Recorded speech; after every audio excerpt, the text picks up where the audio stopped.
jungle. Mahatma Gandhi चौक पोलिसांकडून अल्पवयीन मुलीवरील लैंगिक अत्याचार गुन्ह्याचा जलद व उत्कृष्ट तपास. जलद गतीने 48 तासात तपास पूर्ण. अवघ्या 6 दिवसात माननीय न्यायालयात दोषारोपपत्र सादर.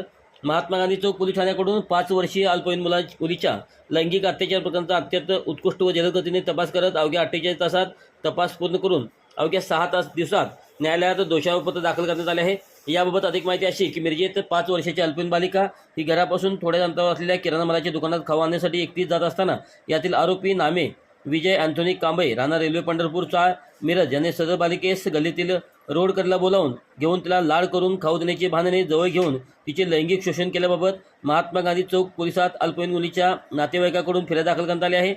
या प्रकरणाचे गांभीर्य ओळखून महात्मा गांधी चौक पोलिसांनी संशयितास तात्काळ अटक केली व अतिशय गंभीर व सामाजिकदृष्ट्या संवेदनशील अशा गुन्ह्याचा अतिशय शीघ्र गतीने तपास करून आरोपीविरुद्ध सफायाशी भौतिक व तांत्रिक पुरावे हस्तगत करून 48 तासामध्ये गुन्ह्याचा संपूर्ण तपास पूर्ण करून सर्व पुराव्यांशी आरोपीविरुद्ध गुन्हा सिद्ध झाल्याने सर्व शासकीय कारवाई पूर्ण करून सदर गुन्हा दाखलपासून 6 दिवसांमध्ये यातील संशयित आरोपी विरुद्ध माननीय न्यायालयात दोषारोपपत्र दाखल करून कर्तव्य सामाजिक भान एकत्रितरित्या असे जोपासावे याचे उत्तम उदाहरण समाजामध्ये सादर केले आहे.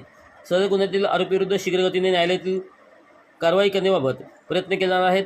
सदर झालेल्या शीघ्र कारवाईमुळे समाजातील वाईट प्रवृत्तींना लोकांमध्ये कायद्याबाबत धाक निर्माण होऊन अशा वाईट कृत्यांना मोठ्या प्रमाणात आळा बसणार आहे. सदरची कारवाई पोलीस अधीक्षक संदीप घुगे, अप्पर पोलीस अधीक्षक कल्पना बारवकर, उपविभागीय पोलीस अधिकारी प्रनिल गिल्डा, महात्मा गांधी चौक पोलीस ठाण्याचे प्रभारी सहाय्यक पोलीस निरीक्षक संदीप शिंदे यांचे मार्गदर्शनाखाली पोलीस उपनिरीक्षक Rajendra Kalgudkar, police head constable Abhijit Patil, Shankar Gaikwad, police constable Amol Patil, Seema Yadav, Priyanka Jadhav, police उपनिरीक्षक सपना अडसूळ यांनी केले आहे.